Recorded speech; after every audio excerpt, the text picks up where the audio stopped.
நேத்து நம்ம வந்து கிளாஸ்ல புரிஞ்சுதா நேத்து?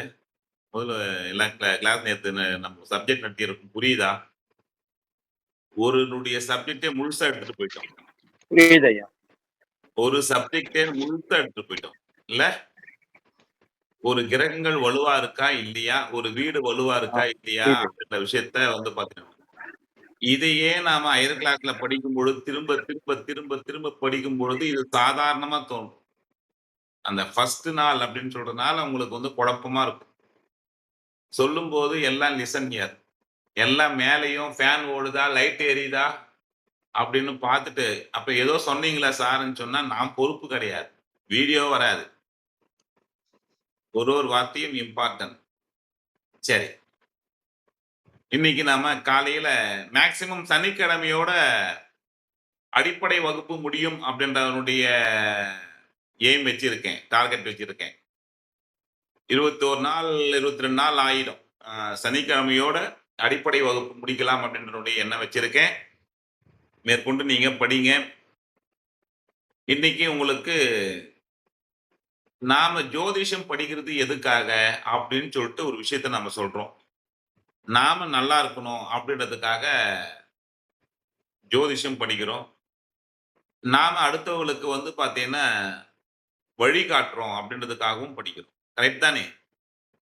நாம முதல்ல நல்லா இருக்கணும். நாம பிறருக்கு வழியும் காட்டுறோம். அதுக்காகத்தான் வந்து பார்த்தீங்கன்னா, ஜோதிடம் படிக்கிறோம். இந்த கிரகங்கள் நமக்கு என்ன விதமான பலன்களை கொடுக்குது? அதை எப்படி நாம வந்து அதுக்கு தகுந்த மாரி வளைஞ்சு நெளிஞ்சு குடுத்து போகலாம்? அவர்களுடைய அந்தந்த கிரகங்களை எப்படி நாம வந்து பார்த்தீங்கன்னா, கொஞ்சம் ஃப்ளெக்ஸிபிள் பண்ணலாம். அவர் மனசுல நம்ம எப்படி இடம் பிடிக்கலாம் அப்படின்றதுக்கு. எல்லாருக்குமே பணம் தேவையா? பணம் யாருக்காவது தேவையா? தேவைங்க ஐயா. யாருக்காவது பணம் தேவை, எனக்கு தேவையில்லன்னு சொல்றவங்க யாராவது இருக்கீங்களா? இல்ல சார். அனைவருக்குமே பணம் தேவைதானே? ஆமாங்க ஐயா. ஆமாங்க சார். சரி.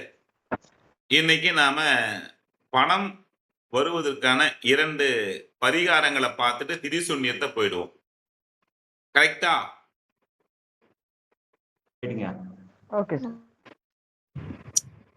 சரிங்க ஐயா. இப்போ எல்லாம் வந்துட்டீங்களா?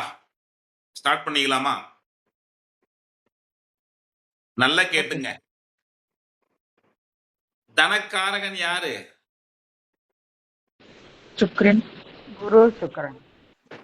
குரு சுக்கிரன். சுக்கிரன் இவங்க எல்லாம் வந்து தனக்காரகன். கரெக்ட்டா? இயற்கையிலே தனக்காரகன் யாருன்னா குரு, சுக்கிரன். சுக்கிரன் அன்றாட பணத்திற்கான காரகம். ஒரு சிறிய சேமிப்பு அவ்வளவுதான். குரு பெரிய தனக்காரகன். ஓகேங்களா? குரு பெரிய தனக்காரகன். இப்போ அன்றாட செலவுகளுக்கு அப்படின்னு சொன்னா வந்து சுக்கிரன் ஒரு என்ஜாய்மென்ட் கிரகம். சரி. இப்போ பாவத்துல எந்த பாவம் உங்களுக்கு தனத்தை சுட்டி காட்டும்? தனத்தை சுட்டி காட்டக்கூடிய பாவம் எது? 2ஆம் பாவம் தனஸ்தானம், வாக்குஸ்தானம், ஆரம்ப கல்வி, குடும்பஸ்தானம், வாய், பேச்சு, கண்ணு, பார்வை, குடும்பம். ஓகேங்களா? இதெல்லாம் நம்ம சொல்லக்கூடியது எது அப்படின்னு சொன்னால் 2ஆம் இடம். அதுல தனஸ்தானம், தனம் அப்படின்னு இருக்கு. வருமானம் அப்படின்னு கூடிய ஒரு இடம் இருக்கு. சரி. உங்க சுய ஜாதகங்கள்ல உங்களுடைய சுய ஜாதகங்கள்ல லக்னம் அப்படின்னு ஒண்ணு இருக்கு. கரெக்ட்டா? நீங்க எந்த லக்னத்துல பிறந்தீங்க அப்படின்னு உங்களுக்கு இருக்கு. அந்த லக்னத்திற்கு 2ஆம் அதிபதி. நல்லா கேட்டுங்க. அந்த லக்னத்திற்கு 2ஆம் அதிபதி தானே உங்களுக்கு தனக்காரகன். அந்தனுடைய 2ஆம் அதிபதி சூரியனா இருக்கலாம், குருவா இருக்கலாம், சந்திரனா இருக்கலாம், செவ்வாயா இருக்கலாம், புதனா இருக்கலாம், சுக்கிரனா இருக்கலாம், சனியா இருக்கலாம். கரெக்ட்டா? இப்போ கடக லக்னத்துல பிறந்தீங்க அப்படின்னு சொன்னா 2ஆம் அதிபதி சூரியன். கும்ப லக்னத்துல பிறந்தீங்க அப்படின்னு சொன்னா 2ஆம் அதிபதி குரு பகவான். தனுசுல பிறந்தீங்க அப்படின்னா 2ஆம் அதிபதி சனி பகவான். கரெக்ட்டா இல்லையா? யாராவது கமெண்ட் பண்ணுங்க. பெரியாரை இப்படி ஆட்டினா எனக்கு தெரியாது. கொடுத்துருங்க. யாராவது ஒருத்தர் கன்ஃபியூஸ் கரெக்டுங்க சார். ஏன்னா இங்க ஆன்லைன் கரெக்டுங்க கிளாஸ். சார். ஆன்லைன்ல வந்து எனக்கு ரிப்ளை தானாதான். ஓகேங்களா? நான் இப்போ வந்து பாத்தீங்க அப்படின்னு சொன்னால் உங்களுக்கு என்னுடைய ஸ்பீச் உங்களுக்கு வரலன்னா தெரியுதா? அதனால என்ன பண்றோம் அப்படின்னு சொல்லும் பொழுது சார் நீங்க மியூட்ல இருக்கீங்க சார். கேட்கல. சார் நீங்க மியூட்ல சார் வாய்ஸ் இருக்கீங்க. வரல சார். சவுண்ட் வரலன்னு கேக்குதுல்ல? சவுண்ட் வரலன்னு கேக்குதுல்ல? அப்ப இங்கிருந்து ஏதோ ஒரு சிங்கிள் அலைவரிசை உங்களுக்கு வரலன்னு சொல்லிட்டு கேக்குதுல்ல? அதே மாதிரி அங்கிருந்து எனக்கு ரிப்பீட் வரலன்னா நாம பேசுறது உங்களுக்கு கேக்குதா கேட்கலையான்னு சொல்லிட்டு எனக்குள்ளே வெறும் செல்போன் கிட்ட வந்து பேசிங்கிற மாட்டாங்க. நீங்களும் வந்து எனக்கு ரிப்பீட் கொடுங்க. சரிங்க சார். ஓகேவா? ரைட். ஓகே.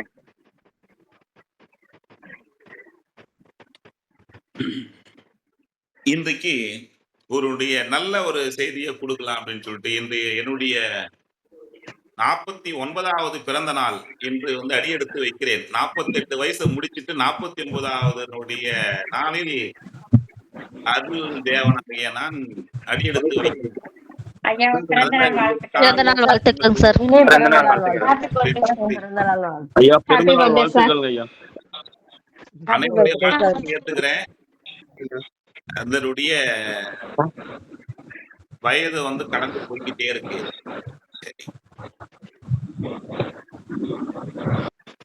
அப்போ லக்னத்திற்கு 2ஆம் அதிபதி அப்படின்னு சொல்றவர் தான் தனம் அப்படின்னு சொல்றது. மேஷ லக்னத்துக்கு 2ஆம் அதிபதி யாரு? சுக்கிரன். துலாத்திற்கு 2ஆம் அதிபதி யாரு? செவ்வாய். விருச்சிகத்துக்கு 2ஆம் அதிபதி யாரு? குரு. நல்லா கேட்டுங்க.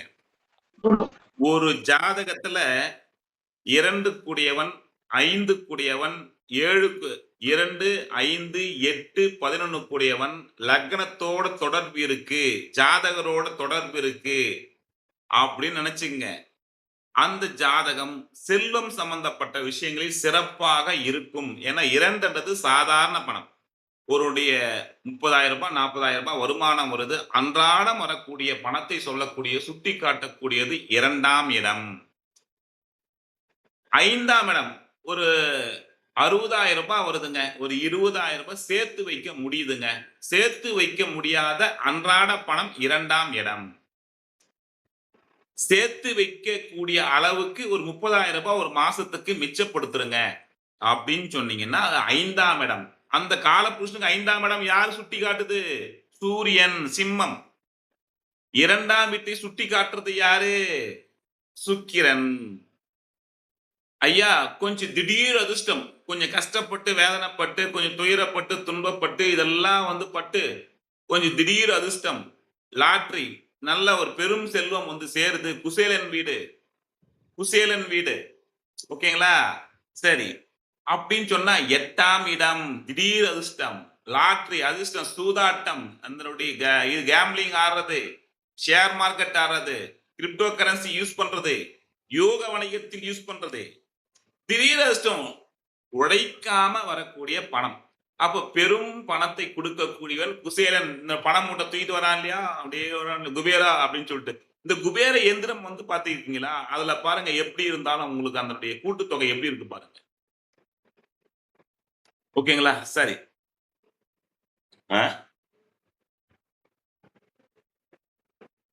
அப்படின்ட்டு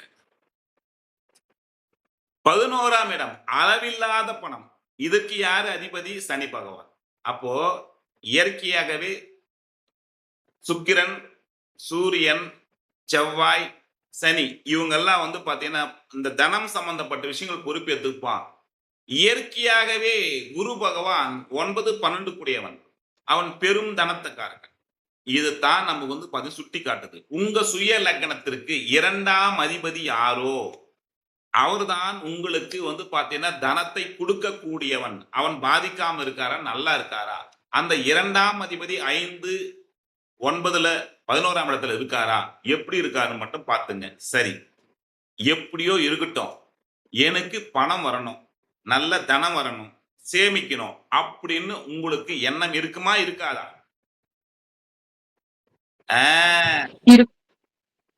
சொல்லக்கூடிய டிப்ஸ் எழுதிக்கங்க. என்னென்ன டிப்ஸ்? உங்களுடைய வீடுகள்ல இனிமேல் மழை வரும் பொழுது பாருங்க, மழை வரும் பொழுது சேமிப்பு கிரகம் அப்படின்னு சொன்னா மழைக்கான கிரகம் எது? நீர் கிரகம் எது? சந்திரனும் சுக்கிரனும். நீர் கிரகம் சுக்கிரன் மழை. அந்த மழை வரும் பொழுது என்ன பண்றாங்க, அகண்ட வாளி இருக்கக்கூடிய அந்த பாத்திரத்தை மாடியிலிருந்த பட்டு அதன் மூலமா வரக்கூடிய தண்ணீர் கிடையாது. நீங்க அகண்ட பாத்திரத்தை வச்சு அதுவே டைரக்டா விழணும். அந்த பாத்திரத்துல விழக்கூடிய துளி துளிகளா வரணும். அந்த துளி துளிகளா சேமிக்கக்கூடிய அந்த தண்ணீரை நீங்க ஒரு சுத்தமான திருக்கூஜான்னுவாங்க. இந்த சாமியார்கள்லாம் பயன்படுத்தும் திருக்கூஜா அப்படின்னு சொல்லிட்டு அதுல அடைச்சி வச்சாலும் சரி, அல்லது வீட்டுல கேனுங்க, அந்த வாட்டர் கேனுங்க, அது மழை தண்ணி, ஒரிஜினல் மழை தண்ணி கெடாது. உங்களுக்கு எதுவும் பூச்சி எல்லாம் பிடிக்காது. அந்த கேன்ல ஊத்தி வச்சாலும் சரி, ஊத்தி வச்சுக்குங்க. இந்த எப்பெல்லாம் மழை பெய்யுதோ அப்பெல்லாம் ஒரு அகண்ட பாலியை வச்சுக்கிட்டு ஒரு மொட்டை மாடியில வச்சிடுங்க. ஒருடைய தண்ணீர் அதுல பாத்தீங்கன்னா ஃபுல்லாகும். அந்த தண்ணியை சேமித்து வச்சுக்குங்க. இது பல தோஷங்களை நிவர்த்தி செய்யக்கூடியது. அவ்வளவு புண்ணிய தீர்த்தம்.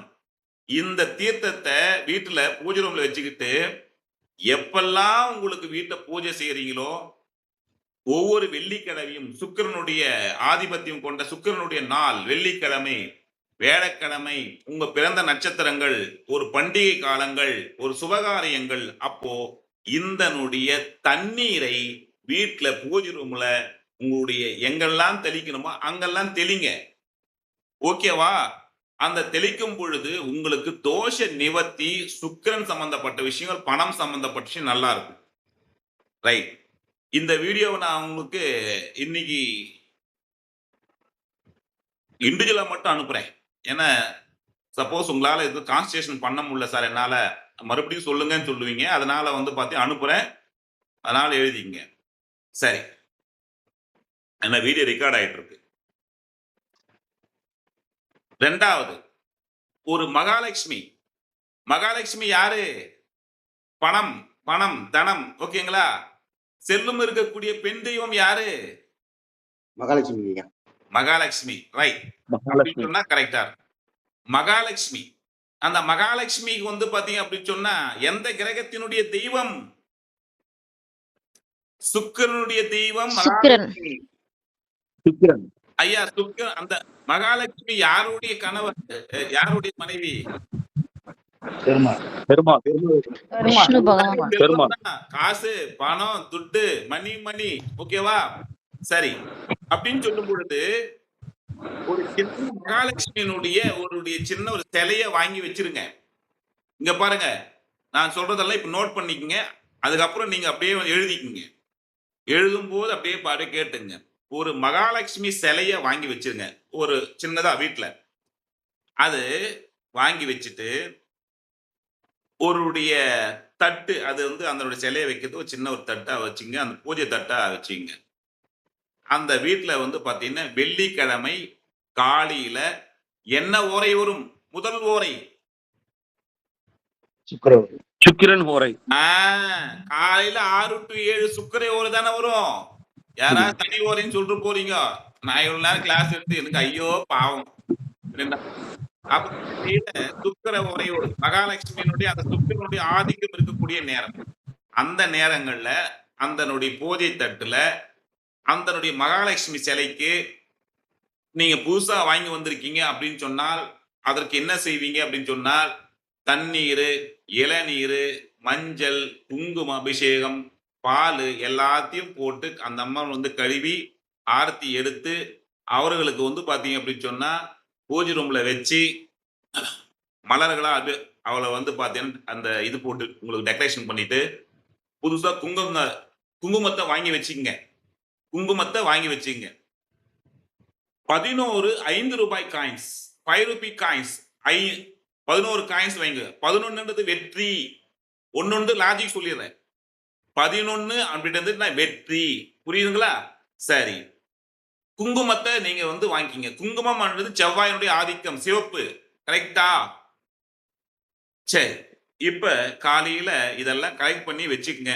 வெள்ளிக்கிழமையில காலையில 6 to 7 என்ன பண்றீங்க அப்படின்னு சொன்னா, அந்தனுடைய குங்குமத்தை ஒருவருடைய சிட்டிகை, இத பாருங்க, இப்படி ஒரு சிட்டிகை, இப்படி இவ்வளவுதான், அந்த அளவு ஒண்ணு இவ்வளவுதான், ஒரு சிட்டிகை எடுத்து 27 நட்சத்திரத்தை சொல்லி அந்த அம்மன் மேல ஒரு சிட்டிகையா தூவுங்க.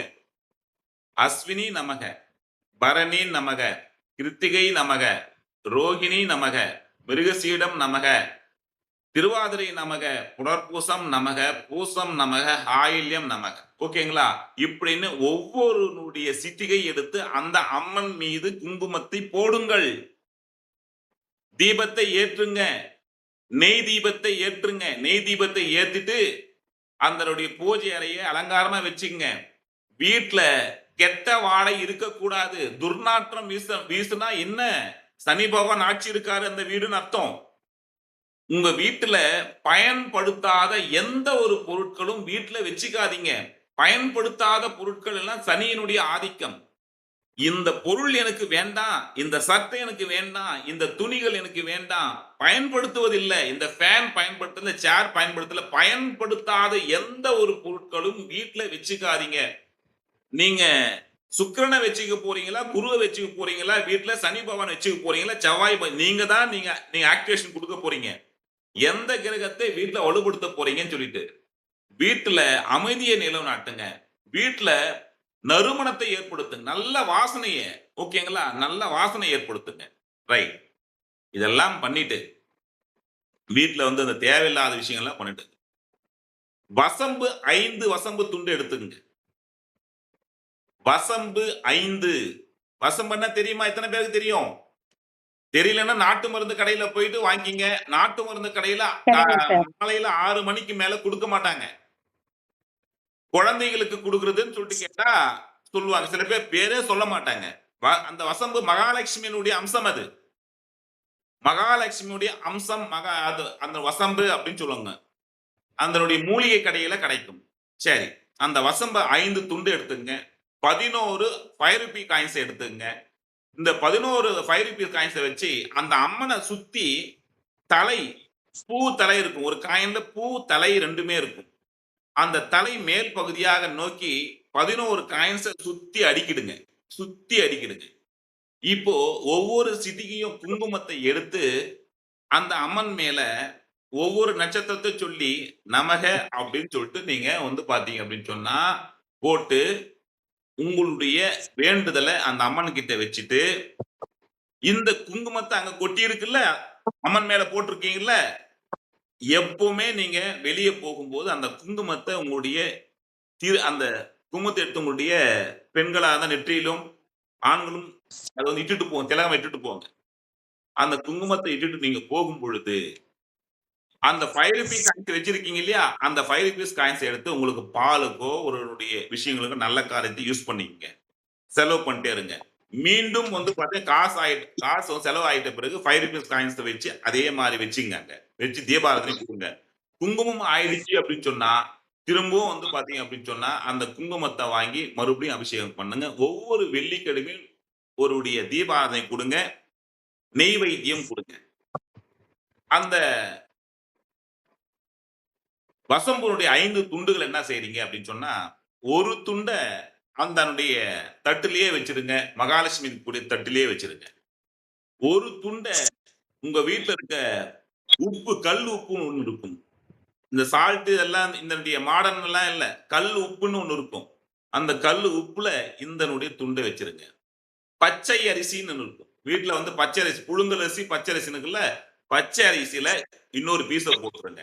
இன்னொரு பீஸ என்ன பண்றீங்க அப்படின்னு சொன்னா, நீங்க பணத்தை எங்க வைக்கிறீங்களோ, உங்க தனத்தை எங்க வைக்கிறீங்களோ, அந்தனுடைய பஸ்ல, அந்தனுடைய லாக்கர்ல, அந்தனுடைய பீரோல இந்தனுடைய துண்டு, வசம்பு துண்டை ஒண்ணு வச்சிருங்க. ஐயா புரிஞ்சுதா?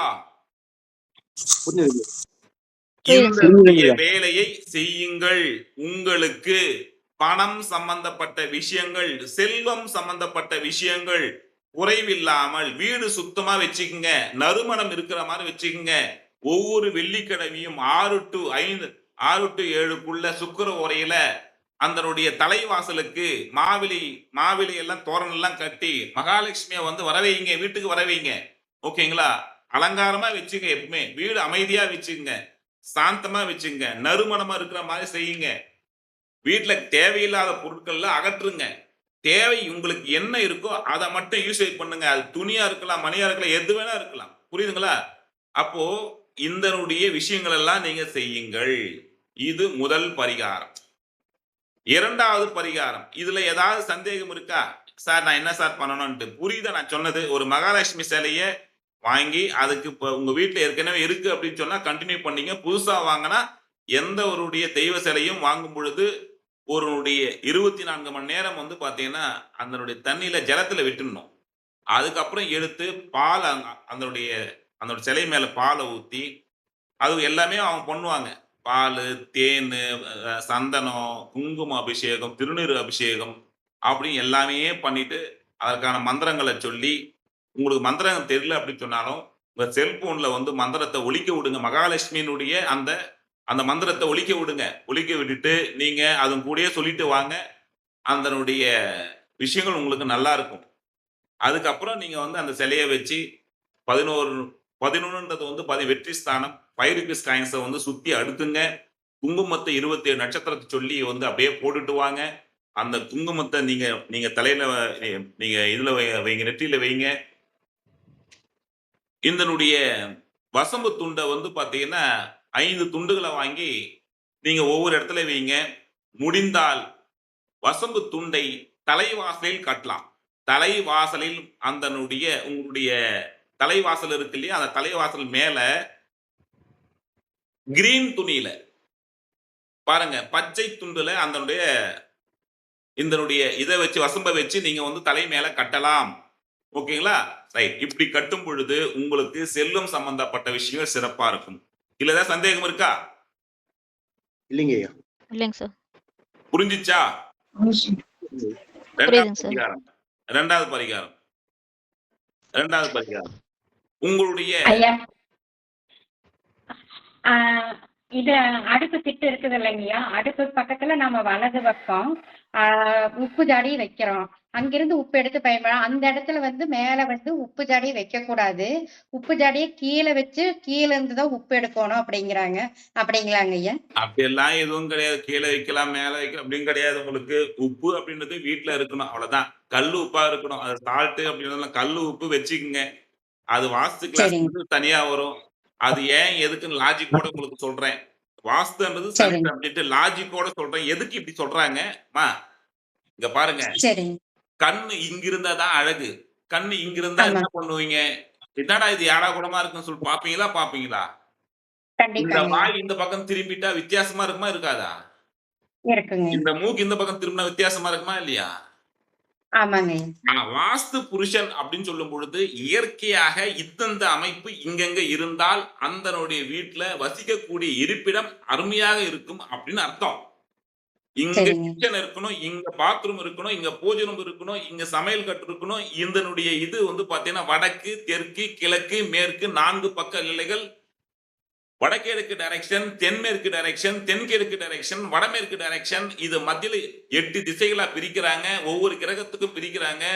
இது எந்தெந்த கிரகத்தினுடைய ஆதிக்கம், எங்கெங்க படுக்கை ஸ்தானம் வைக்கணும், எங்க பாத்ரூம் வைக்கணும், பாத்ரூம் அப்படின்னு சொன்னா என்ன, கழிவு பொருட்கள், கழிவு பொருள் எங்க வைக்கணும், சமையல் என்றது யாரு, உணவு சம்பந்தப்பட்ட நெருப்பு விஷயங்கள் யாரு, எது அக்னி மூலை, எது ஈசான மூலை, எது வாயு மூலை, எது குபேர மூலைன்னு அந்த வாஸ்துல இவ்வளவு சப்ஜெக்ட் இருக்கு. எப்படி 9 கிரகங்களை பிரிச்சு கொடுக்கணும், அந்த வீடுகள் எப்படி பிரிக்கணும்ட்டு அதெல்லாம் அவ்வளவு டைமிங் இருக்கு.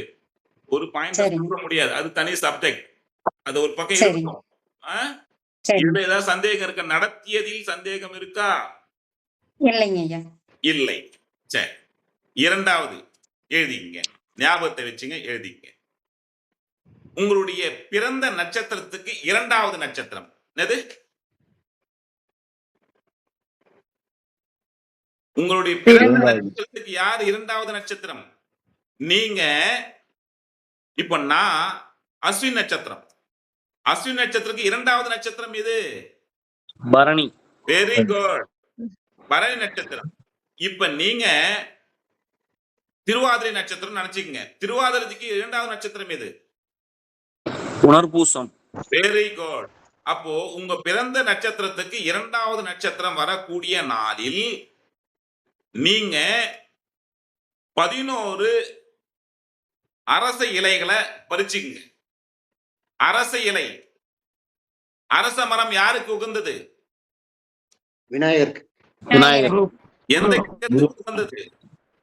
குரு பகவான். குருபகவான்.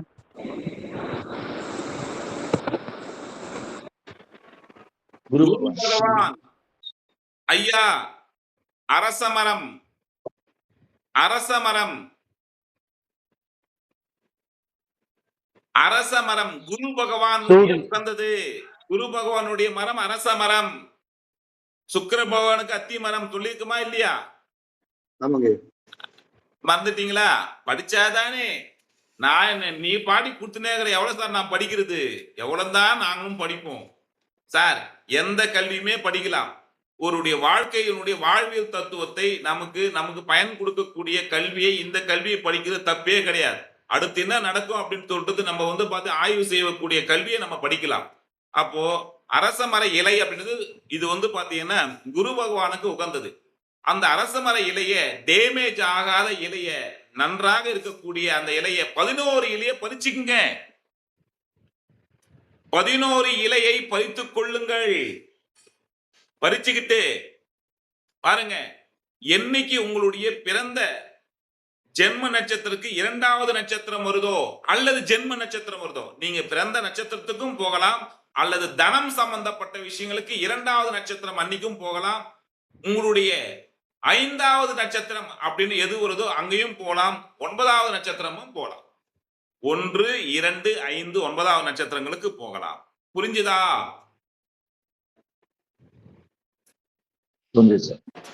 Okay sir. இந்த நாளன்று உங்களுடைய பிறந்த கிழமைக்கும் போகலாம், உங்க ஜென்ம நட்சத்திரத்துக்கும் போகலாம், உங்களுடைய எந்த கிழமையில பிறந்தீங்களோ அந்த கிழமைக்கும் போகலாம். அப்போ இந்த நாட்களில் நீங்க ஸ்ரீரங்கம் கோயிலுக்கு, ஸ்ரீரங்கத்துல யார் இருக்கா? ரங்கநாதர், மகாலட்சுமி. ரங்கநாதர் எப்படி இருக்கு? அவர் எப்படி இருக்காரு? அடுத்த கோலம், அந்தனுடைய ஸ்ரீரங்கநாதருக்கு அங்க காவிரி ஆறு ஒண்ணு ஓடும் ஐயா. காவிரி ஆறு ஓடுதா? யாராவது திருச்சி பக்கத்துல இருக்கீங்களா? நீங்க திருச்சி மக்கள் அந்த பக்கம் நீங்க போயிருக்கீங்க இல்லையா? சரி, இப்ப சொல்லக்கூடிய மாதிரி இந்த வழிபாடு ஒண்ணு செய்யுங்க. திருச்சியில இருக்கக்கூடிய ஸ்ரீரங்கநாதரை காலையில விடியற்காலை 3 மணிக்கெல்லாம் அந்த ஸ்ரீரங்கத்துக்கு போயிடுங்க. அந்த காவிரி ஆறு ஓடிட்டு இருக்கும்.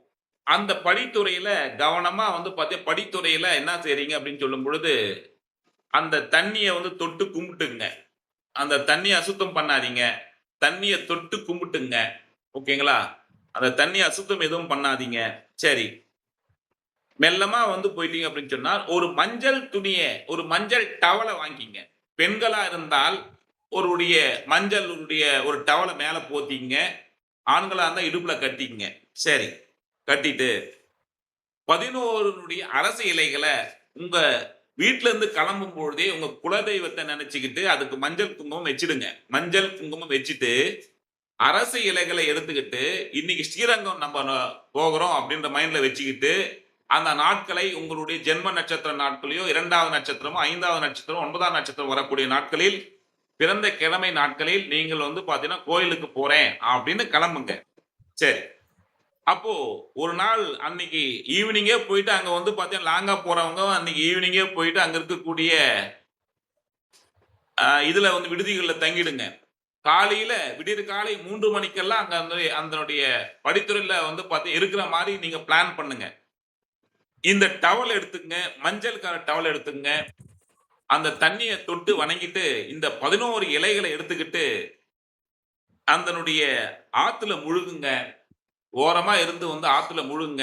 கிழக்கு பக்கமா நோக்கி இருக்கணும், வடக்கு பக்கமா அதனுடைய திசையை நோக்கி 11 இலைகளை உங்களுடைய கோரிக்கைகள் என்னென்ன, நீங்க என்னென்ன நினைச்சீங்க, எனக்கு இப்படி வேணும், எனக்கு இப்படி வேணும், இப்படி வேணும் எனக்கு சொல்லிட்டு ஒவ்வொரு இலைகளா அந்த 11 இலைகள் அந்த தண்ணீர்ல வந்து 3 முறை நீங்க இது முழுகிட்டு ஒவ்வொரு இலையா விட்டுட்டே வாங்க. ஒவ்வொரு இலையா அதனுடைய தண்ணியில விடுங்க.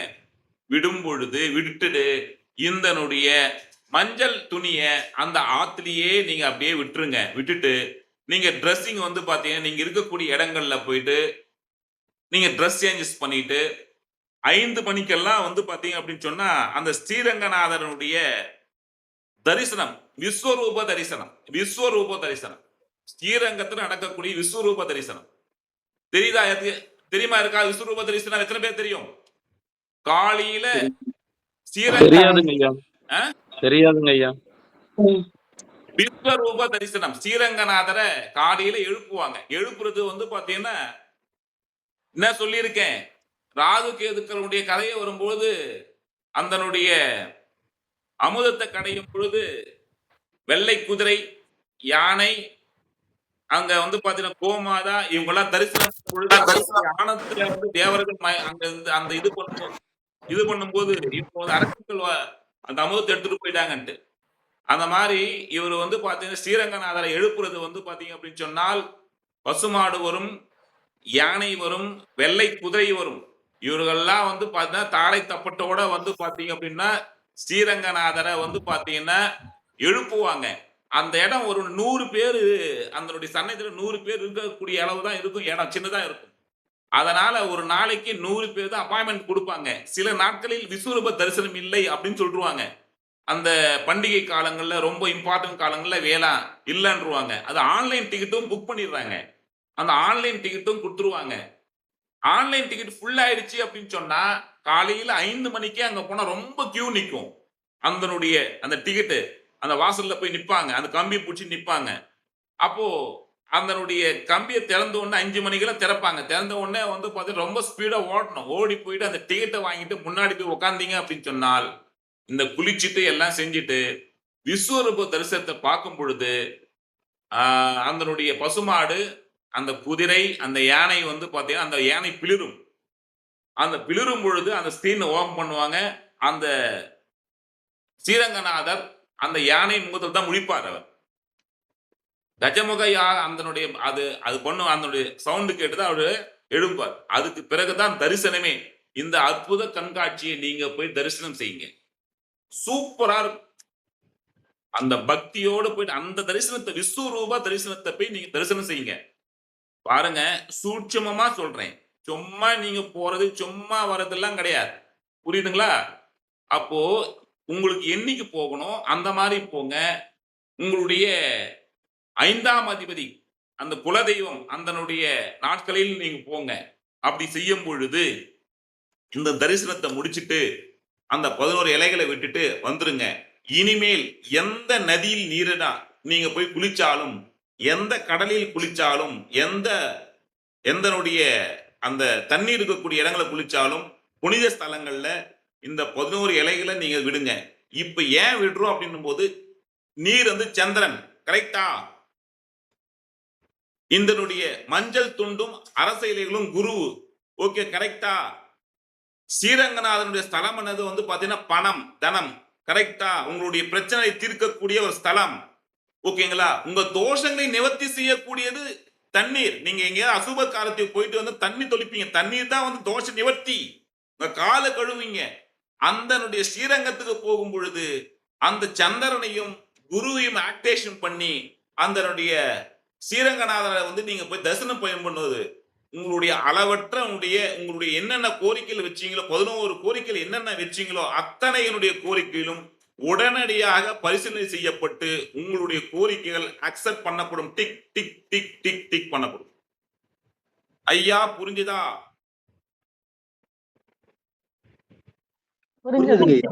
நீங்க நல்லா இருந்தால்தான், நாம நல்லா இருந்தாதான் அடுத்தவங்களுக்கு நம்ம சொல்லணும். கரெக்டா? இத வந்து பாத்தீங்கன்னா வழிபாடு செய்யணும். எப்படி செய்யணும், எதுக்கு செய்யணும், ஏன் செய்யணும்ன்றதுக்கு இதுக்கு லாஜிக். நான் ஏன் சார் அரசு இலையில விடணும் அப்படின்னா குரு பகவானுடைய இலை. நான் மஞ்சள் துண்டு ஏன் விடணும்னா குரு சந்திரன் ஆக்டிவேஷன் பண்றோம், இணைக்கிறோம். அந்த தண்ணீர் என்றது வந்து உங்க தோஷங்களை நிவர்த்தி செய்யக்கூடியது. ஏன் சார் பெருமாளை வணங்குறேன்னா அது பெருமாளுடைய ஸ்ரீரங்கநாதனுடைய தரிசனம், விஸ்வரூப தரிசனம். காலையில எழுந்து போயிட்டு ஐயான்னா அத்தனையும் உங்களுக்கு வந்து உங்க அங்க முன்னாடி புக் பண்ணுவான், ஓடுவான், விஷயம் தெரிஞ்சவங்க.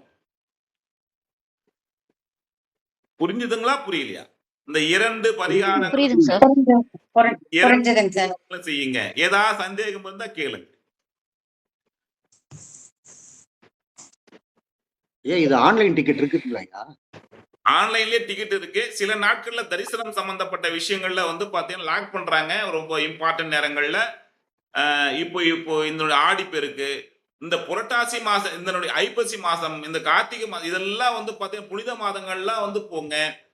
இந்த சூரியன் நீச்சம் ஆவறதுக்குரிய மாசம் எது? ஐப்பசி மாதம். ஓகேங்களா? ஐப்பசி மாசத்துல வரக்கூடிய ஒவ்வொருடைய ஞாயிற்றுக்கிழமையும் இது செய்யும் பொழுது சூப்பரா இருக்கும். ஒவ்வொருடைய ஞாயிற்றுக்கிழமையும் செய்யும். ஏன்னா சூரியன் நீச்சம், அந்த நீச்சத்தை வலுப்படுத்தணும், சூரியனை வலுப்படுத்துறோம். அப்ப அந்த வலுப்படுத்தக்கூடிய விஷயங்கள்ல உங்களுக்கு தேவையான அனைத்து விஷயங்களையும் உங்களுக்கு இருக்கும்.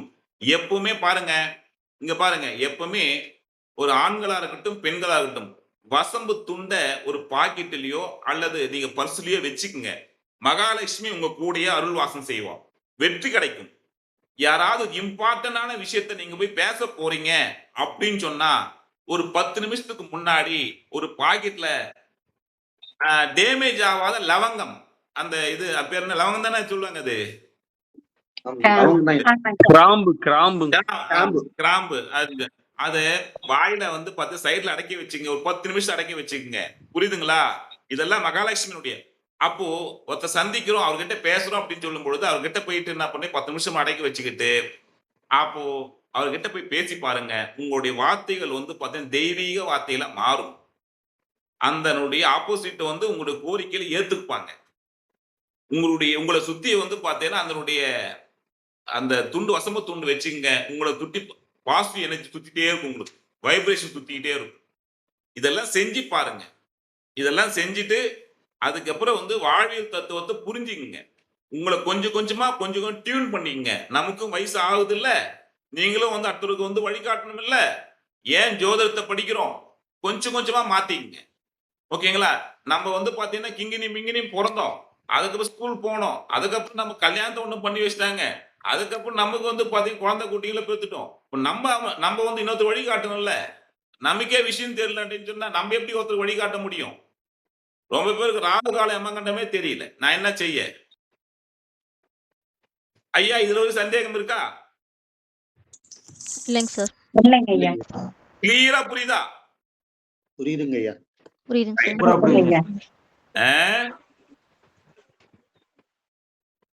புரியுதுங்க ஐயா.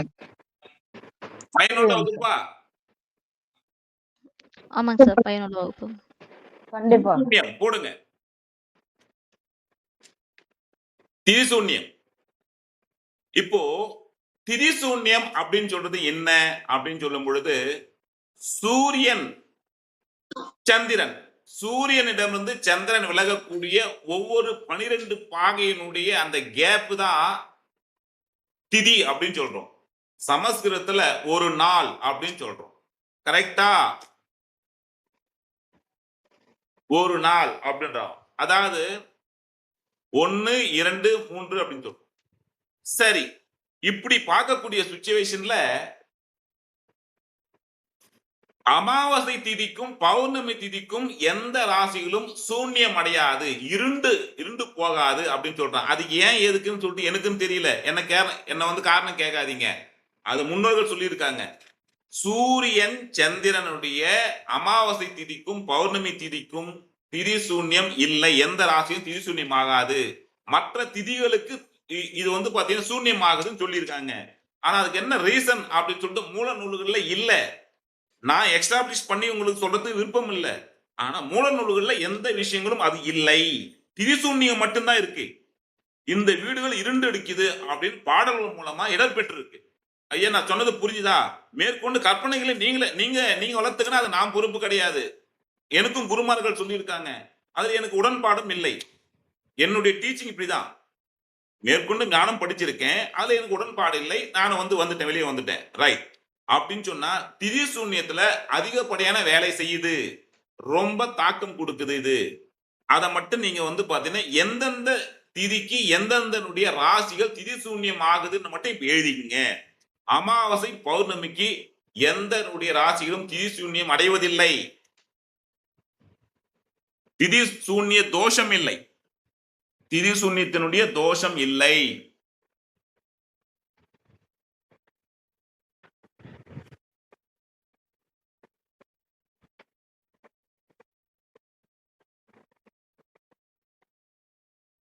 இப்போ வந்து பிரதமை திதிக்கு இந்த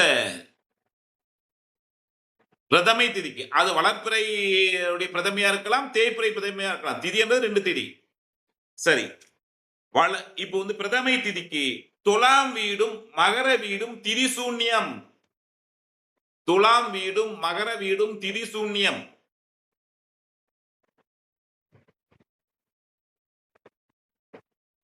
இந்த பிரதமை திதிக்கு அடுத்து என்ன திதி வரும்? துவிதியை. துவிதியை துவிதிய திதிக்கு தனுசும் மீனமும் திதி சூன்யம் அடையும். தனுசும் மீனமும் திதி சூன்யம் அடையும்.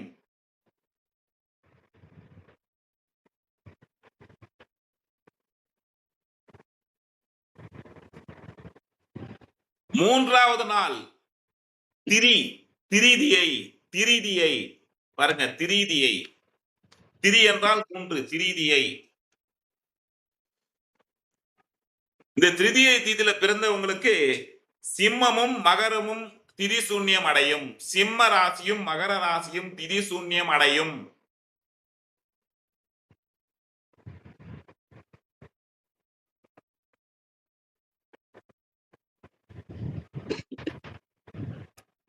நான்காவது திதி சதுர்த்தி.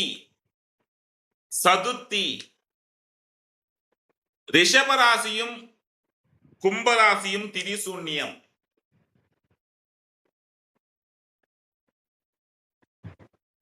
ரிஷபராசியும் கும்பராசியும் திதி சூன்யம். பஞ்சமி 5 பஞ்சமி திதி.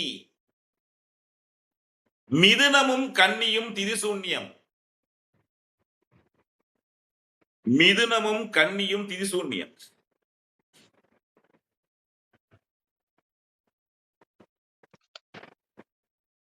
ஆறாம் திதி சஷ்டி. மேஷமும் சிம்மமும் திதி சூன்யம். மேஷமும் சிம்மமும் திதி சூன்யம். சஷ்டி, சஷ்டின்னா முருகர். ஏழாம் திதி சப்தமி. சப்த ஸ்வரங்கள், சப்தகிரி. 7 ஸ்வரங்கள் சப்தம் அப்படின்னு. கடகமும் தனுசும் திதி சூன்யம். இதை எப்படி சார் ஞாபகம் வச்சுக்குதுன்னா பிராக்டிக்ஸ்ல வந்துரும்.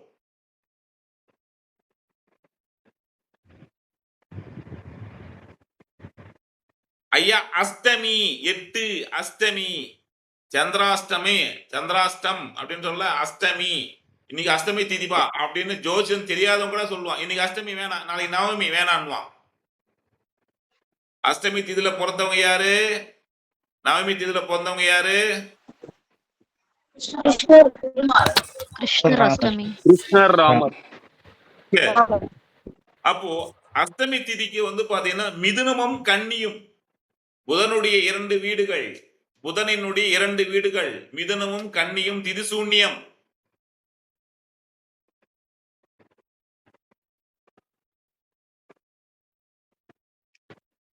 நவமி திதியில பிறந்தவங்களுக்கு சிம்மமும் விருச்சகம். செவ்வாயினுடைய சூரியனுடைய வீடு சிம்மமும் செவ்வாயினுடைய வீடு விருச்சகமும் திதி சூன்யம்.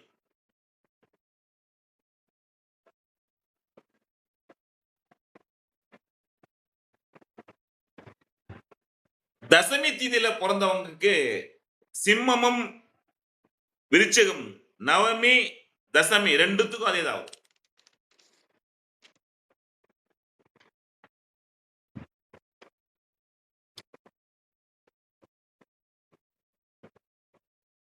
தசமி என்றால் 10. தசாவதாரம் அப்படின்றாங்கல்ல, 10 அவதாரம். ஏகாதசி, ஏக் தோக் தீன்றாங்கல்ல, ஏக் தசி, ஏகாதசி, தசமி, தசி, அதான்.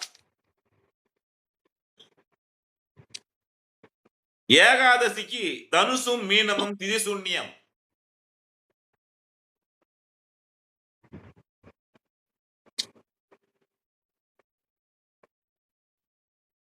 துவாதசி, துவாதசி, துலாமும் மகரமும் திரிசூன்யம்.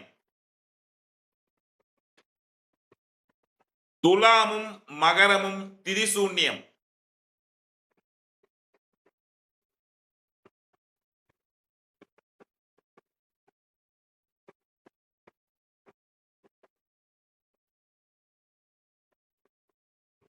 திரையோதசி 13. திரையோதசி ரிஷபமும் சிம்மமும் திரிசூன்யம். ரிஷபம் சிம்மம். திரியோதசி திதிக்கு ரிஷபமும் சிம்மம். பென்ல எழுதிங்க, பென்சில் எழுதாதீங்க. பென்சில் எழுதிங்கன்னா காணாம போயிடும். அங்க பார், பென்சில் எழுத 2 பேர் எழுதுறாங்க. அத பென்சில் எழுதாதீங்க, பெண்ணை வாங்கி எழுதுங்க, அப்பதான் அது இருக்கும். சதுர்தசி திதி, சதுர்தசி திதி 14வது நாள். 4 வீடுமே திரிசூன்யம் ஆயிடும். அந்த 4 கார்னரு மிதுனம், கன்னி, தனுசு, மீனம்.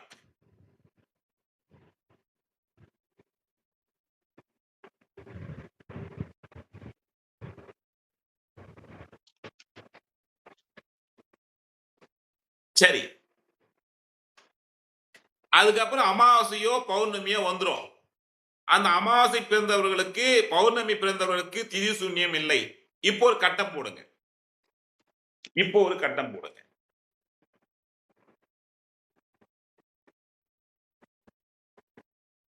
இப்போ ஒரு கட்டம் போடுங்க.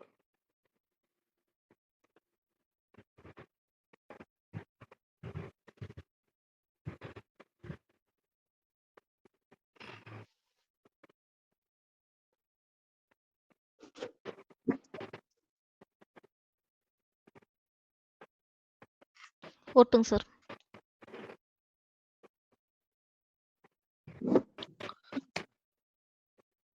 இப்போ லக்னம், மகர லக்னம். லக்னம் மகர லக்னம்.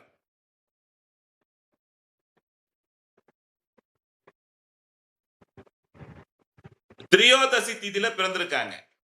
திரியோதசி திதியில பிறந்திருக்காங்க. இந்த திரியோதசி திதியில எந்தெந்த வீடுகள் திரிசூன்யமாகும்? மகர லக்னம். ரிஷபம், அதனுடைய வீட்டுல, ரிஷப வீட்டுல ஒருடைய இன்ட்டு 1 போட்டுங்க. சிம்ம வீட்டுல இன்ட்டு 1 போடுங்க.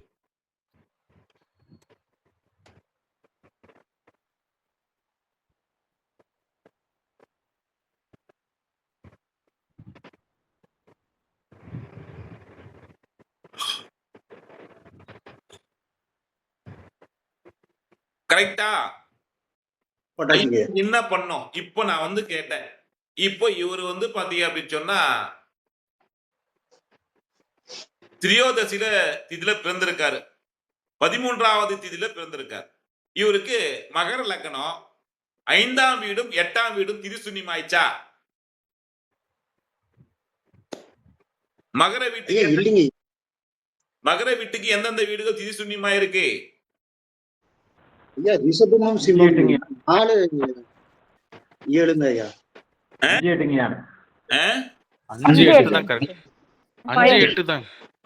5 8 5 8 கரெக்ட். ரிஷபம் சிம்மம் 5 8 ரிஷபம் சிம்மம் 5 8. ஐயா 4 7ங்க. 4ங்க ஐயா. 6 சொல்றது எத்தனை பேர்? யாரு? லக்ன 1000 ரூபாய் தக்க சன்மானம். யாரு? என் பேர் சொல்லுங்கய்யா. என்னங்க சார்? 6 சொன்னது யாரு?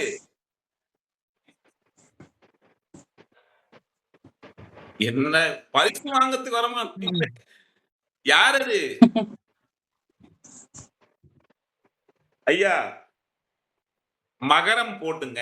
மகரத்துல இருந்து 1, கும்பம் 2, மீனம் 3, மேஷம் 4, ரிஷபம் 5.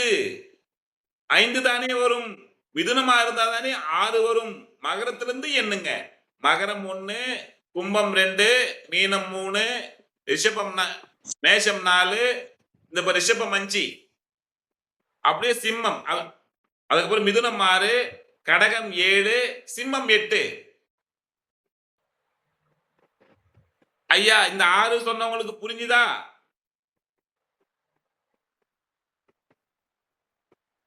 ரைட். அப்போ 5ம் 8ம் பாதிக்கப்படுது. சரிப்பா, என்ன சார் பாதிக்கும்? இந்த வீடுகள் பாதித்தாத அர்த்தம். 5ஆம் வீடு எஃபெக்ட், 8ஆம் வீடு எஃபெக்ட். சரி, அப்போ இது ஒரு ஆண் ஜாதகம் நினைச்சுங்க. அப்போ 5ஆம் இடம் அப்படின்னு சொன்னா புத்திரஸ்தானம் பாதிக்கும், குலதெய்வம் பாதிக்கும், கௌரவம் சம்பந்தப்பட்ட விஷயங்கள் ஒரு பாதிப்பு உண்டு. ஆன்மீகம் சம்பந்தப்பட்ட விஷயம், நாத்திகம் பேசுவாங்க. மதம் சம்பந்தப்பட்ட நம்பிக்கைகள் குறைவு இருக்கும், தெய்வ வழிபாடுகள் குறைவு இருக்கும், தாத்தா பாட்டி முன்னோர்கள் அதனுடைய இதுல ஆசை இருக்காது, தாய்மாமன் பிரச்சனை, இத்தனையும் இந்த ஜாதகர் சந்திப்பார் 5ஆம் இடம் பாதித்தால். கரெக்டா? 8ஆம் இடம் பாதித்தால் ஜாதகருக்கு ஆயுள் சம்பந்தப்பட்ட விஷயங்கள் குறைவு. ஒருடைய வண்டி, வீடு, வாகனம் இதுல பாத்தீங்கன்னா அவருடைய ஒரு பிரச்சனைகள், ஒருடைய வம்பு வரது, வழக்கு வரது, ஒரு சர்ஜரி வரது, விபத்து வரது, ஒருடைய சேமிப்பு செய்ய முடியல, ஒருடைய நிதி இன்சூரன்ஸ் பண்ண முடியல, ஒரு டிரைவிங் லைசன்ஸ் எடுக்க முடியல, ஆயுள் காப்பீடு சம்பந்தப்பட்ட விஷயங்கள் ஒரு பிரச்சனைகள், இதெல்லாம் இருக்கு ஜாதகருக்கு. ஐயா புரிஞ்சுதா? புரியுதுங்க ஐயா, புரியுதுங்க ஐயா. ஐயா மகர லக்னத்திற்கு 5ம் 8ம் 5ஆம் இடம் பாதித்தால் 5ஆம் வீட்டுக்கு என்னென்ன கொடுத்திருக்கேன் நானு? அந்த பாவத்துக்கு அந்த வீட்டுல என்னென்ன இருக்கு? குலதெய்வம், உயர்கல்வி, குழந்தைகள், ஆழ்மனது, காதல், இதெல்லாம் இருக்கா இல்லையா? தாய்மாம, அரசியல், அரசாங்கம், பெயர், புகழ், அந்தஸ்து, கௌரவம், இதெல்லாம் சொல்லிருக்குன்னா இல்லையா? மதம் சார்ந்த ஈடுபாடுகள் இதெல்லாம் சொல்லிருக்குன்னா அதெல்லாம் பாதிக்கும் ஐயா. 8ஆம் வீட்டுக்கு நான் என்ன சொல்லியிருக்கேன்? அத்தனையும் பாதிக்கும் ஐயா. ஆயிலே பாதிக்கும் ஐயா. புரிஞ்சுதா புரியலையா? புரியுது சார். சரி, ஜாதகருக்கு இதை சொல்லிட்டீங்க. அம்மாக்கு என்ன சொல்லலாம்? அம்மாக்கு எந்த லக்கணமா போடுவீங்க? இந்த ஜாதகர் எடுத்து போடுறீங்க. இது உண்மையான ஜாதகம் தான் நான் சொல்றது. இப்ப நானு இப்போ ஜாதகருக்கு நீங்க சொல்லிட்டீங்க, அம்மா ஒண்ணு எதை போடுவீங்க? 4ஆம் வீடு மேஷம். லக்கணமா போட்டா இது எந்தெந்த வீடா வருது? இப்ப சொல்லுங்க. 2, 5 வருதுங்க ஐயா. Very good. எத்தனை பேரு? யார் அது சொன்னது? பேர் சொல்லுங்க ஐயா. என்ன கேக்குறீங்க? நான் மட்டும் எவ்வளவு நேரம் பேசுறேன். Very good. அப்போ அம்மாவுக்கு 2ஆம் இடமும் 5ஆம் இடம் வருதா?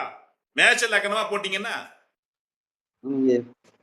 அம்மாவுக்கு குடும்பஸ்தானம், வாக்குஸ்தானம், தனம் சம்பந்தப்பட்ட விஷயங்கள் பாதிப்புன்னு அர்த்தம். 5ஆம் இடம் புத்திரம் சம்பந்தப்பட்ட விஷயங்கள் ஒரு பிரச்சனை உண்டு அப்படின்னு அர்த்தம். ஐயா புரிஞ்சுதா புரியலையா? இந்த ஒரு ஜாதகத்துல வச்சு எப்படி சுத்திரம் பாருங்க. தம்பி என்ன யாரு? எந்த வீடு? இந்த ஜாதகம் இளைய சகோதரன், இளைய சகோதரின்னு இருக்குங்க. அது எந்த பாவம்? லக்னமா போட்டா என்னென்ன வீடுகள் வரும் பாருங்க. மீனத்தை லக்னமா போட்டா 3க்கு 6 பாதிக்குமா? இளைய சகோதரனுக்கு தைரியம், வீரியம் பாதிக்குதா?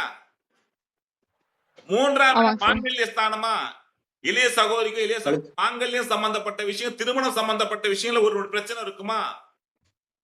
3ஆம் இடத்துக்கு இளைய சகோதரனுக்கு 6ஆம் இடம் பாதிச்சா உத்தியோகம் சம்பந்தப்பட்ட விஷயங்கள்ல ஒரு பிரச்சனை உண்டா? அடிக்கடி உத்தியோகம் சம்பந்தப்பட்ட ஒரு மனசுக்கு பிடிச்ச வேலை இல்ல சார், போனா நான் வந்துட்டேன் சார், முதல் உத்தியோகம் விரயம் ஆயிடுச்சு சார் அப்படின்னு வருமா? கடனு, நோய், எதிரி இதெல்லாம் தலை தூக்குமா? ஐயா சொன்னது புரிஞ்சுதா? சரி, இப்போ மனைவிக்கு எத்தனாவது இடம்? இந்த ஜாதகத்துக்கு மனைவிக்கு 7வது இடம். எந்த வீடு? 7ஆம் இடம் ஐயா. எந்த வீடு? 7ஆம் இடம் கடகம். கடகம். கடகத்தை கடகம். போட்டா, கடகத்தை லக்னமா போட்டா மனைவிக்கு வருமான ஸ்தானம் பாதிக்குதா? மனைவிக்கு குடும்ப 2ஆம் இடம் ஆமா. பாதிக்குதா? இரண்டாவது மனைவிக்கு ஸ்தானம். பேச்சு ஸ்தானம் பாதிக்குதா? மனைவிக்கு 2ஆம் இடம். உங்களுக்கு ஜாதக 8ஆம் இடம், உங்களுக்கு 2ஆம் இடம். மனைவிக்கு குடும்பம் பாதிக்குதா? மனைவிக்கு பேச்சு பாதிக்குதா? மனைவிக்கு கண்ணு பாதிக்குதா? மனைவிக்கு பல்லு பாதிக்குதா? கரெக்டா? கரெக்டுங்க ஐயா. கரெக்டுங்க சார். அப்படியே 11ஆம் இடம் இதனுடைய கணவனுக்கோ மனைவிக்கோ கடகத்துக்கு 11ஆம் இடம் எது? சிம்மம் பாதிக்குது. கணவனுக்கோ மனைவிக்கோ 11ஆம் இடம் பாதிக்குது அப்படின்னா என்ன அர்த்தம்? தன்னுடைய கணவருக்கு மூத்த சகோதரன் பாதிக்கிறார், தன்னுடைய மனைவிக்கு மூத்த அக்கா பாதிக்குது. கரெக்டா? தன் கரெக்டுங்க சார். மனைவிக்கு கூட பிறந்தவங்க மூத்தவங்க பிரச்சனை அப்படின்னு அர்த்தம். அவங்க சரியில்லையா? உங்க மனைவி இது ஆண் ஜாதகமா இருந்தா உங்க மனைவிக்கு அக்கா வந்து பாதிக்கிறாங்களா அப்படின்னு கேட்டா கரெக்டா இருக்குமா? கரெக்டா இருக்காதா? ஐயா இந்த பாருங்க, ஒரு செக் மாதிரியா நீங்க இந்த பாருங்க, உங்க சிந்தனை, நான் பேசிக் கிளாஸ் உங்களை சிந்தனை தூண்ட விடுறேன். உங்களை சும்மா பாருங்க, நீங்க அப்படியே வச்சுக்காதீங்க. உங்களை சிந்தனையை மெல்லமா உங்களை வாங்க கமான் கமான் கமான் தூண்டுறேன். அந்த ஃபயர் பண்ணிட்டு இருக்கேன், மெல்லமா உங்களுக்கு கிரியேட் பண்ணிட்டு இருக்கேன். பேசிக் கிளாஸ் இதெல்லாம் யாரும் சொல்ல மாட்டாங்க. அது மட்டும் வந்து பாத்தீங்கன்னா, ஓ நேத்து நான் கிளாஸே வந்து பாத்தீங்க அப்படின்னு சொன்னா எது நல்லா இருக்கு எது கேட்டு இருக்கு அவ்வளவு சொல்லிட்டு நான் போயிட்டே இருக்கலாம். ஒரு ஜாதகத்தை போட்டு உங்களுக்கு இந்த மாதிரி எக்ஸ்பிளைன் பண்ணணும்னு சொல்லல, இது திரிசூனியம் கூட இதெல்லாம் பாதிக்கும் சொல்லிட்டு போயிட்டே இருப்பேன். ஏன் இதை சொல்றேன்னா, ஒரு இன்வால்மெண்ட் கத்துக்கணும், கத்துக் கொடுக்கணும் அப்படின்ற உங்களுடைய இன்வால்மெண்ட். என்னுடைய மற்ற எந்த நோக்கம் உங்ககிட்ட காசு வாங்கணும், உங்ககிட்ட சம்பாதிக்கணும் அப்படிலாம் கிடையாது. நான் குரு தட்சிணை தான் கேட்டேன். நீங்க அப்படி குரு தட்சிணை 500 ரூபாய் கொடுப்பீங்க. 500 ரூபாய்க்கு இது வந்து இந்த கிளாஸ் ஒர்த்தான கிளாஸா இல்லையா? ஐயா ஐயா ரொம்ப வருத்தமான ஒர்த்தான class. கிளாஸா இல்ல அதிகமா ஒருத்தங்க சார்.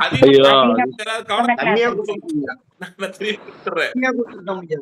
நிறைய தெரிஞ்சுட்டேங்க சார். நான் உங்களுக்கு 500 ரூபாய்க்கு அதிகப்படியா சப்ஜெக்ட் கொடுத்தா ஆமாங்க சார். குரு தட்சணைக்கு தான் வாங்க. உங்களுக்கு நான் புரியறதுக்காக தான் சொல்றேன். ஒரு திடீர் புண்ணியம் 5, 8 பாதிக்குது அப்படின்னு சொன்னா எந்தெந்த உறவுகளுக்கு எப்படின்னு. தந்தை 9ஆம் இடம் எடுத்துங்க. இந்த மகனுக்கு தந்தை எந்த நாள் இடம்? கன்னி வீடுங்க ஐயா. கன்னி வீடு. கன்னி.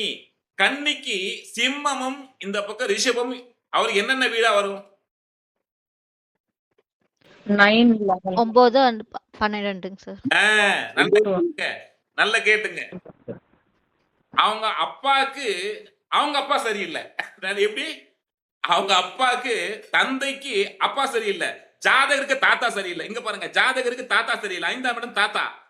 அவங்க அப்பாக்கு அவங்க அப்பா சரியில்லை. புரியுதா புரியலையா? கூட்டி கணக்கு கரெக்டா வரும். புரியுதா? அவங்க தாத்தா அவங்க அப்பாவுக்கு அப்பா சரியில்லை, ஜாதகருக்கு தாத்தா சரியில்லை. ஐயா உங்க தாத்தா ரொம்ப ஆமா சார், அவர் ரொம்ப பாவம் சார், அவருடைய திருமண வாழ்க்கை பிரச்சனை, அவருக்கு குழந்தைங்க பிரச்சனை, ரொம்ப அவஸ்தைப்பட்டு போன சார் அவரு அப்படின்னு சொல்லுவாங்க. சரி, ஜாதகருக்கு 12ஆம் இடம் பிரச்சனை, ஜாதகருக்கு 12ஆம் இடம் பிரச்சனை. ஒரு ஜாதகருக்கு 12ஆம் இடம் அப்படின்றது தந்தையினுடைய சொத்து, தந்தையினுடைய சொத்து. இப்ப பாருங்க, ஜாதகருக்கு 12ஆம் இடம் அப்படின்றது தந்தையினுடைய சொத்து. அது 9ஆம் இடத்துக்கு 4ஆ வரும். 9ஆம் இடத்துக்கு தந்தைக்கு 4ஆ வரும். 4ன்றது வண்டி, வீடு, வாகனம், சொத்து. 12ஆம் இடம்ன்றது 2வது தொழில், செகண்டரி தொழில். ஓகேங்களா? இப்போ லக்னம் அப்படின்றது ஜாதகர், 2ஆம் இடம் கண் வலது கண், 12ஆம் இடம் இடது கண். இடது கண் பாதிப்பு ஏற்படும். தந்தைக்கு உங்களுடைய அப்பாவுக்கு இடது கண் பிரச்சனையான்னு கேட்டா ஆமா சார். அது எப்படி சார் இடது கண்ணா கேக்குறீங்கன்னா இப்படிதான் கேட்போம். ஐயா புரிஞ்சுதா புரியலையா? ஐயா பேசிக் இதெல்லாம் பேசிக் வாங்க, அப்படியே வாங்க. இப்போ இந்த தந்தைக்கு, அந்த ஜாதகருடைய தந்தைக்கு அவங்க அப்பாவுடைய சொத்து அனுபவிக்கிறதுல பிரச்சனை. ஐயா புரிஞ்சுதா? இப்படித்தான் இதை சுத்தணும், மெல்லமா சுத்தணும், மெல்லமா சுத்தி அப்படியே வரணும், அப்படியே ஜால அப்படியே அப்படியே வரணும். ஒரு ஜாதகத்துல வச்சு எப்படி எல்லாம் சுத்தலாம், எப்படி எல்லாம் செய்யலாம் அப்படின்னு சொல்லணும். இத அப்படியே மூத்த சகோதரனுக்கு எடுத்துங்க, மூத்த சகோதரன் எடுத்துங்க. சும்மா திதி சூன்யன்னு ஒன்னே போட்டுட்டு அங்கே நிக்க கூடாது. உங்க மைண்ட சிந்திக்கணும். இந்த வீடு எஃபெக்ட்னு சொல்லிட்டேன். அதுக்கு பிறகு நீங்க சொல்லணும். நீங்க சொல்லி பாருங்க, ஆணும் இருக்கும். அவங்க பாடி ஆமாங்க ஐயா ஆமாங்க ஐயான்னுவாங்க. 11ஆம் இடம் இது. மூத்த சகோதரன். இந்த ஜாதகருக்கு அண்ணனோ அக்காவோ இருக்கு. மூத்த சகோதரன் அப்படின்னா எந்த வீடு? விருச்சிகம். விருச்சிகத்தை லக்னமா போட்டுங்க. விருச்சிகத்தை லக்னமா போட்டா எந்தெந்த வீடு பாதிக்குது? 7-10. 7-10. அப்போ உங்களுடைய அண்ணனுக்கு திருமணம் 7ஆம் இடம் வந்து அவருக்கு திருமணம், கூட்டாளிகள். கரெக்டா? 7-10 பாதிச்சா 10 என்பது தொழில், 7 என்பது கூட்டு. ஐயா நண்பர்கள் கூட்டு, கூட்டு ஜாயின். 7 என்பது ஜாயின். கணவன் மனைவி இல்ல ஜாயின் ஆகுது இல்ல, கூட்டு. 7ஆம் இடம் கூட்டு. 10 என்பது தொழில். உங்க அண்ணன் கூட்டு தொழில் செஞ்சு ஏதாவது பெரிய இதா லாஸ் ஆச்சுன்னா, சாமி எப்படி சாமி சொல்றேன்னு டக்குன்னு சொல்லுவான். உங்க அண்ணன் கூட்டு தொழில் செய்து 10 என்பது தொழில், கூட்டு தொழில் செய்து நண்பர்கள் மூலமா கூட்டு தொழில் செய்து ஏதாவது பிரச்சனை பண்ணானா அப்படின்னு. ஆமா, உங்களுடைய அப்படி இல்ல அப்படின்னு சொன்னா டக்குன்னு என்ன பண்ணும், உங்களுடைய அண்ணனுக்கு திருமண வாழ்வு சரியா இல்லையா, அமையலையா, ஆமான்னு எப்படி டக்குன்னு பிடிக்கணும். இப்படி பிடிச்சி இப்படி பண்ணிக்கணும்.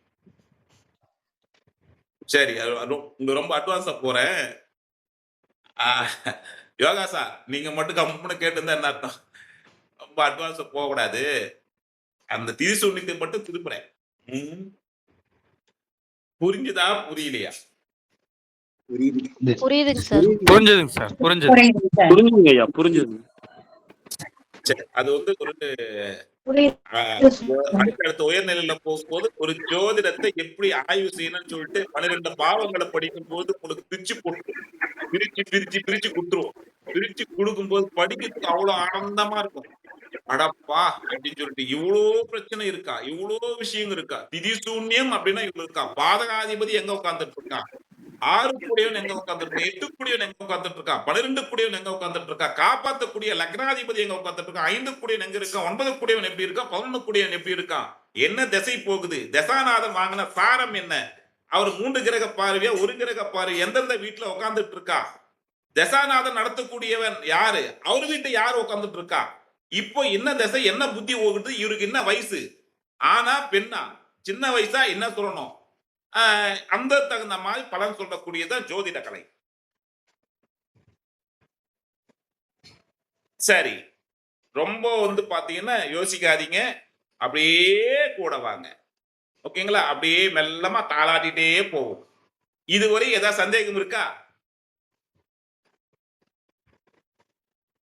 ஏதாவது சந்தேகம் இருந்தா கேளுங்க. இல்லைங்க ஐயா, இல்லை. சாந்தியம்மா டவுட் இருக்கா? சுகானந்த் சார், ஜெகதீஷ் சார், இல்லைங்க, டவுட் இல்லை. அம்மா, கலைச்செல்வி அம்மா, அருள் சார், இல்ல சார். அருள் சார் டவுட் இருக்கா?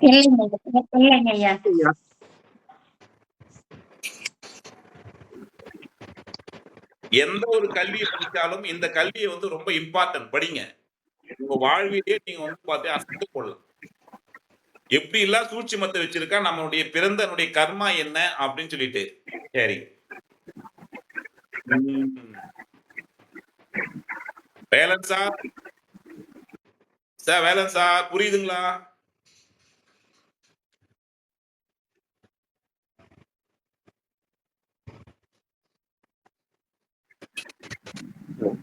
சரி, ஏதாவது சந்தேகம் இருந்தா கேளுங்க. நாளைக்கு 27 நட்சத்திரங்களுடைய சூட்சுமங்கள் தொடங்க போகுது. Very very very very important, very important. 27 நட்சத்திரங்களுடைய சூட்சுமங்கள் நாளை தொடங்க போகுது. ஏன்னா பேலன்ஸ் இருக்குல்ல, 27 நட்சத்திரங்களை வந்து அஸ்வினி மகம் அஸ்வினி மகம் மூலம் சொல்லிட்டேன், அஸ்வினி பரணி கித்திகன் சொல்லிட்டேன். அதனுடைய விஷயங்கள் என்ன ஏது அந்த விஷயத்த நான் வந்து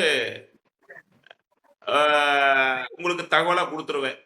அதனால நாளை என்ன வேடன் வெள்ளி 2 நாட்கள் 27 நட்சத்திரங்களை பற்றிய சூட்சமங்கள் சொல்லி கொடுத்துருவேன். அதனுடைய தெய்வங்கள் யாரு, அதனுடைய என்னென்ன விஷயங்கள், அதனுடைய சூட்சமங்கள் என்ன, அப்படின்ற விஷயத்த சொல்லி கொடுத்துட்றேன். சனிக்கிழமை லக்னம் கணிப்பது அப்படின்ற விஷயத்த வந்து உங்களுக்கு எடுத்து கொடுத்துட்றேன். பேசிக்க வந்து பாத்தீங்கன்னா இதுவரை முடிச்சுப்போம். பேசிக் கிளாஸ் அப்படின்னு சொல்லிட்டு எந்த ஒரு அடிப்படை ஜோதிடத்திலையும் வந்து பாத்தீங்கன்னா இந்த அளவுக்கு உங்களுக்கு டீப்பா போக மாட்டாங்க. மேலோட்டமா போயிட்டு தான் உங்களுக்கு போவாங்க. அதுக்கே 6000, 7000, 8000 வாங்குறாங்க. அது என்னன்னே தெரியல. எனக்கும் புரியல. ஓகேங்களா? சரி. நான் வந்து எனக்கு தெரிஞ்ச ஒருடைய சிறிய நாலேஜ உங்களோட பகிர்ந்துட்டு இருக்கேன். நல்லது. இன்றைய வகுப்பு வந்து இன்னைக்கு ரொம்ப சீக்கிரமா முடிச்சுக்கிறேன். நானே இன்னைக்கு பிரதோஷம். கோயிலுக்கு போயிட்டு அவருடைய வழிபாடு செய்யலாம் அப்படின்னு சொல்லிட்டு, இந்த அவருடைய இதுக்கு உங்களுடைய ஆசீர்வாதத்தோட இன்றைய நாளை நான் தொடங்குறேன். ஏதாவது சந்தேகம் இருந்தா கேளுங்க. ஏன்னா இதுக்கப்புறம் ஒரு புது டாபிக் எடுத்தோம் அப்படின்னு சொன்னா கொஞ்சம் டைம் ஆகும். அந்த டைம் அப்படின்றது வந்து நேரம் ஷார்ட்டா இருக்கு. பத்தாது. புது டாபிக் எடுக்கலாம். ஏதாவது டாபிக் எடுக்கலாம் அப்படின்னு சொல்லிட்டு. ஏதாவது சந்தேகம் இருக்கா? இல்லைங்க. இல்லைங்க. ஐயா இந்த அமாவாசைக்கும் பௌர்ணமிக்கும் திதி சூனியம் இல்லைன்னு சொன்னீங்க இல்லைங்கய்யா, அது இப்ப இவங்களுக்கு வந்து இந்த திரையோதசிக்கு வந்து ரிஷபமும் சிம்மமும் திதி சூனியங்கிற மாதிரி அமாவாசைக்கு வந்து திதி சூனியம் இல்லைன்னா அந்த அந்த திதியில பிறந்தவங்களுக்கு வந்து திதி சூனியமே கிடையாதுங்களா? திதி சூனிய தோஷமே இல்ல. திதி சூன்யமே ஆகாது. சரி. எந்த வீடும் திதி சூன்யம் ஆகாது. அமாவாசை. நல்லா பாருங்க. அமாவாசை அப்படின்னு சொல்றது தாயும் தந்தையும் சேருது. இதனுடைய அமாவாசையில பிறந்தவங்க, இந்த பௌர்ணமியில பிறந்தவங்க அப்படின்னு சொல்லும் பொழுது வந்து பாத்தீங்க அப்படின்னு சொன்னா, பௌர்ணமி வழிபாடும், சிவ வழிபாடும், பார்வதி தேவி வழிபாடும் செய்வது சிறப்பு. யாருக்கா சந்திரன் பாதித்திருந்தால் அமாவாசை அன்றைக்கு சந்திர வழிபாடு செய்வதும், பௌர்ணமி அன்றைக்கு சந்திரனுடைய வழிபாடு செய்வதும் சிறப்பு. ஓகேங்களா? இதுதான் வந்து சப்ஜெக்ட். மனக்காரகன் வந்து பாத்தீங்கன்னா அங்க பாதிக்கப்பட்டிருந்தால் இது செய்யுங்க. பௌர்ணமிக்கும் அமாவாசைக்கும் திதி சூன்யம் இல்லை. இதனுடைய சதுர்தசி திதிக்கு 4 வீடு வந்து 4 கார்னர் பாதிக்கப்படும். ஆமா. சார் இந்த பாதிப்புல எப்பவுமே இருக்குமான்னா ஒரு முறை இருக்கும். அவ்வளவுதான். சார் நான் வந்து திருமணத்துல ஒரு தடவை நான் வந்து அடி வாங்கிட்டேன். அதோட முடிச்சாச்சு. ஐயா ஒரு முறை அடி வாங்கிட்டேன். ரைட். ஓகே. நான் வந்தேன். எனக்கு சரியான டென்ஷனு. ஓகேங்களா? எனக்கு சரியான டென்ஷனு. நான் ஒருத்தர் வந்து ஒரு அடி அடிச்சிட்டேன். சாரி சார் அப்படின்னு சொல்லிட்டு போயிட்டாரு. நான் ஓயாம அடிச்சுட்டு இருப்பேனா? கிடையாது. ஒரு தடவை அடிச்சிட்டேன். எனக்கே இன்னொரு கேரக்டர் இருக்கு. ஒரு பேச்சுக்கு. லக்னம் ரிஷப லக்னம். ரிஷப லக்னத்துக்கு குருக்கு வந்து கேரக்டர் என்ன? அவர் 8 கூடியவன். அவருக்கே 11 கூடியவன் இருக்கு. அப்போ 8 கூடியவனுடைய வேலையை அசிங்கமோ, அவமானமோ, தலைமறைவோ, குடும்ப பிரிவினையோ, ஓகேங்களா? இதெல்லாம் நடந்து குடுத்துட்டாரு சார். எனக்கு இதெல்லாம் குடுத்துட்டாரு அப்படின்னு சொன்னா, அடுத்து அவருக்கு என்ன வேலை இருக்கு? 11ஆம் இடம் அப்படின்னு ஒண்ணு இருக்கா இல்லையா? வெற்றி ஸ்தானம், லாபஸ்தானம், மகிழ்ச்சி. சார் எனக்கு கோர்ட் கேஸ் வந்துச்சு. அவரே வெற்றியை கொடுப்பார். புரிஞ்சுதா? அவர் 11ஆம் இடத்தின் வேலையும் செய்வார். அவர் 2 கேரக்டர் இருக்கு. ஓயாம அடிச்சிட்டு இருந்தா போயா நீயும் நானும் அப்படின்னு சொல்லுவோமா இல்லையா? அப்படின்னு சொல்லும் பொழுது இதை நம்ம தெரிஞ்சுக்கணும். ஒரு கிரகம் ஒரு முறை பாதிப்பு ஏற்படுத்தி விட்டால் மீண்டும் அந்த பாதிப்பை கொடுக்காது. இன்னும் அந்த கிரகத்தினுடைய திசை வரலன்னா சந்தோஷம், happy, be happy, don't worry. ஓகேவா? அதான் விதி ஒன்று உண்டு எனில் விதி விலக்குகள் உண்டு. இருக்கு சார் எனக்கு அந்த திசை வரல. என்ஜாய். வருது சார் 85 வயசுல. அதுக்கப்புறம் வந்தா என்ன வரா காட்டி என்ன? ஏதோ படத்தை சொல்றோம். வந்தா என்ன வரா? அது மாதிரி 85 வயசுக்கு மேல வந்தா என்ன வரா காட்டி எனக்கு என்ன பிரச்சனை? அப்போ வாழும் பருவத்தில் எப்படி வருது? இந்த ஜாதகம் உயர்வான ஜாதகமா? இந்த ஜாதகம் போராடி வரக்கூடிய ஜாதகமா? இந்த ஜாதகம் ஸ்டார்டிங்ல வந்து நல்ல செல்வாக்கா இருக்கக்கூடியது, பின்காலத்தில் கஷ்டப்படக்கூடிய ஜாதகமா? இந்த ஜாதகம் ஆரம்பத்தில் கொஞ்சம் வந்து பாத்தீங்கன்னா சற்று சிரமங்களை சந்தித்து பின்னாடி வந்து நல்லவுடைய வாழ்க்கையை வந்து வாழக்கூடிய ஜாதகமா அப்படின்றது பார்த்தோம். பின்னாடி வந்து நல்ல வாழ்வா, டெபாசிட் பின்னாடி இவங்க வந்து சேவிங்ஸ் பின்னாடி பண்ணிட்டு இருக்காங்க, அதனுடைய இளமை பருவத்திலேயே கஷ்டங்களை அனுபவிச்சிடுறாங்க அப்படின்னு பார்க்கணும். சில பேருக்கெல்லாம் இளமையில வந்து பாத்தீங்கன்னா ரொம்ப சொகுசா கொடுத்துருவாங்க. நான் ஆஹா ஓஹோ சூப்பர் அப்படின்றான். அவர் என்னவோ போறதுன்னு வரதுனோ. பின்னாடி வாழ்க்கை அதனுடைய பிள்ளைகள் சம்பந்தப்பட்ட விஷயங்கள், உடல் ஆரோக்கியம், மனைவி, பிள்ளைகள், குடும்பம் அப்படின்றது வந்து ஏகப்பட்ட பிரச்சனைகள். பின் வாழ்க்கை சரியில்லை. அப்ப அந்த ஜாதகத்தை பார்த்தால் நாம ஏன் இதை கத்துக்கிறோம் அப்படின்னா, நமக்கு பின் வாழ்க்கை சரியில்லை. நாம எப்படி அதுக்கு தகுந்த மாதிரி தன்னை வந்து அமைச்சுக்கணும், தனக்கு பாதுகாப்பை எப்படி ஏற்படுத்திக்கணும், தனக்கு வந்து பாத்தீங்கன்னா பின் வாழ்க்கை சிறப்பா இருக்கு, பிரச்சனை கிடையாது, ஆரம்பத்தை நம்ம வந்து கஷ்டப்படலாம் அப்படின்னு நம்ம தெரிஞ்சுக்கணும். நமக்கு யார் சப்போர்ட் பண்ணுவா, யார் சப்போர்ட் பண்ண, நமக்கு யார் நம்ம கூட வந்து பாத்தீங்கன்னா சிங்க் ஆவா, நமக்கு யார் வந்து பாத்தீங்கன்னா செட் ஆக மாட்டான் அப்படின்னு தெரிஞ்சுக்கிறதுக்காகத்தான் ஜோதிட கலையை படிக்கிறோம். முதல் தனக்காக படிக்கிறோம். நல்லா கேட்டுங்க. நான் ஜோதிடம் உங்களுக்கு வந்து கற்றுத்தரும் பொழுது என்கிட்ட இருக்கக்கூடிய 100% எனக்கு தெரிஞ்ச அத்தனை வித்தைகளும் உங்களுக்கு சொல்லி கொடுத்துருவேன். ஆனா ஜாதகம் பார்க்கும் பொழுது சில பேருக்கு அது மனம் பாதிக்குமா பாதிக்காதா? அப்போ நம்ம வந்து பாத்தீங்கன்னா சரி அதுக்கு தகுந்த மாதிரி நெளிவு சுழியோடு போயிடணும். அவங்கள சாந்தப்படுத்தணும். உண்மையும் சொல்லணும். சில விஷயங்களை வந்து பாத்தீங்கன்னா கொஞ்சம் வந்து பாத்தீங்கன்னா சைலண்ட் பண்ணணும். ஆனா டீச்சிங் பண்ணும்பொழுது உங்களுக்கு பிராக்டிஸ் கொடுத்துடணும். 100% பிராக்டிஸ் கொடுக்கணும். ஒருடைய நேத்து கூட வந்து பாத்தீங்கன்னா என்ன சார் அப்படின்னு அப்படிலாம் கிடையாது. ஒரு ஜாதகத்தை போட்டா கம்ப்ளீட்டா போடுவேன். என்னுடைய ஜாதகத்தையே போட்டு ஆய்வு போட்டுனே இருப்பேன் நான். போட்டுங்க அப்படின்னு. என் ஜாதகத்தை பப்ளிக்கா கொடுத்துருவேன். ஆய்வு பண்ணுங்க அப்படின்னு. இதுல எந்த விதமான ஒளிவு மறைவு கிடையாது.